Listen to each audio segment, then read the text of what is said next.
Well, hey, it's Pat McDaniel with Second Mile Marketing, and I want to show you a really easy way to figure out if your advertising and your online marketing are making you money or losing you money.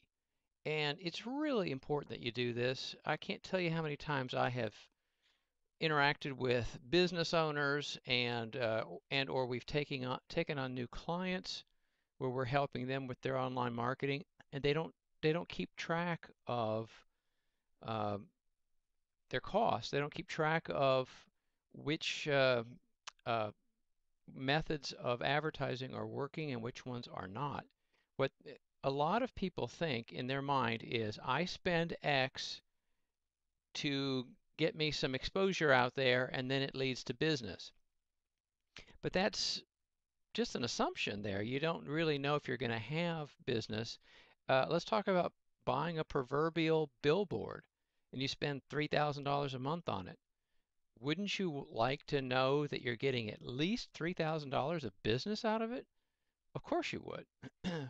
Well, so how do you do that? Well, online, it's not that hard. In fact, it's incredibly easy. But I'm going to show you the easiest way to do it, and then I'm going to show you a little bit more sophisticated way to do it.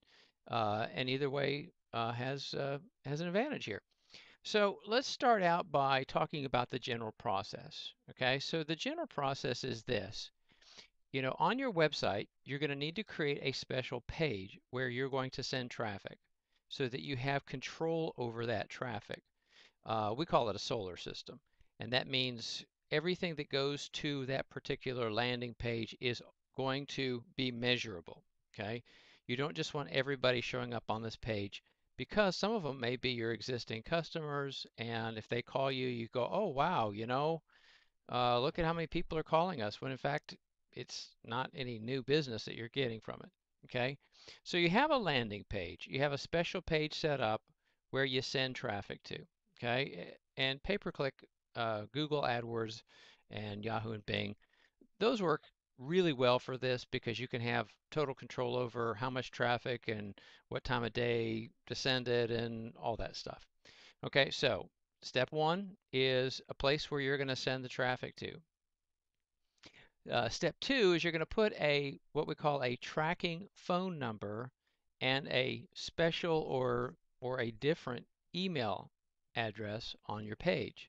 And that way, if people email you from that to that special email address, or they call you using that special phone number, you'll know that they came from your source of traffic, whether it's pay-per-click or whether it's organic or whatever. Okay? And then you will be able to compile a list of the people using a call tracking number because it records who called, caller IDs, how long they called. It even records the messages too, so you can go back and listen. Um, and so you go back and you look at the list of who's called and you compare it to the sales that you've made and the proposals you've sent out and things like that.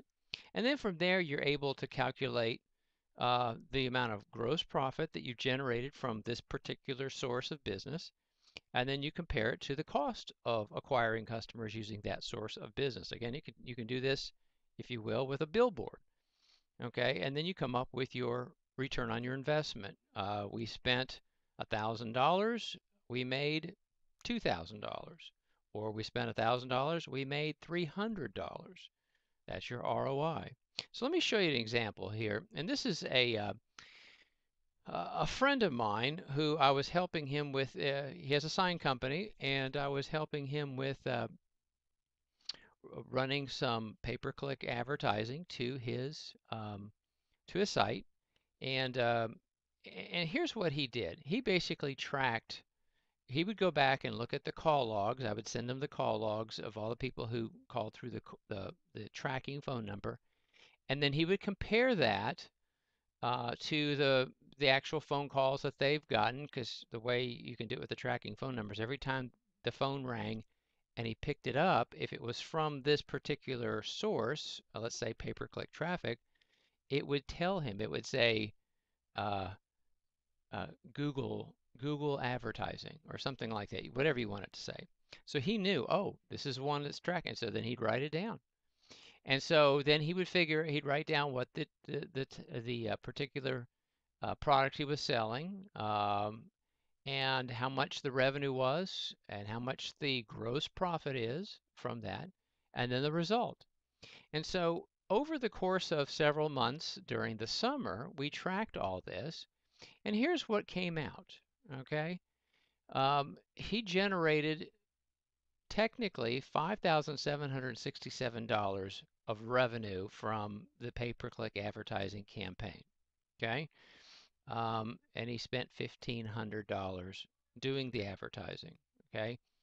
But we don't think that the ROI you need to calculate should be on revenue. We think it should be on gross profit, because you want to back out the cost of goods sold, you want to back out labor, you want to back out transportation, all the things that really can be tied back to that particular job, and say this is what we netted, and it cost us this much to get that particular business, and this is how much we made. And I told him here, I said numbers above are based on results and cost as of, in this case, July 24th. But some of these were still open-ended. This was a pending sale for vehicle graphics, which is rather expensive, roadside signage, which can be expensive, you know, and so because of that, a conservative estimate is he would have made at least $500 more in gross profit. It's quite possible it would have been much higher than that. If he'd gotten another vehicle signed, that would have been, at least $1,000 more. But that pushed his ROI up to 218%. So that means he'd spent a dollar to advertise, and he made $3.18. Well, he's going to do that all day long, every day, because he can quantify his cost, he can quantify his uh, income coming in from that. And then he says, hey, this works. This works really good. Now, the other neat thing is that this was in the early stages of his campaign, where we were actually doing a lot of adjustments. Over time, your AdWords campaign gets better and better, because you start figuring out which keywords are what we call the money keywords, and you're able to get more of the kind of keywords that are getting you more business, and you can weed out the ones that are costing you money but aren't really making you much business. And over time, your ROI goes up, up, and up, because you're tracking everything. Now, there is a way that you can do call tracking a little bit more sophisticated, and that is by using certain types of software that provide you put certain kinds of code on your page, and it shows a certain phone number, and it tracks everything down to the keywords that people are using when they come to your site, and then they ultimately call you, and that way you can say, wow, we're getting 65% of our business from these 10 keywords. Well, there are ways to ramp up those keywords and make even more money. But that's a little bit more sophisticated way than most businesses who do it are doing it themselves want to do it. If they hire somebody, that's typically what you'd want to do, because you have more data to make more decisions. So this is Pat McDaniel, Second Mile Marketing. I hope you find this helpful. It's just absolutely imperative that you track everything, so that you can figure out if you're making money or losing money, and how much. Take care.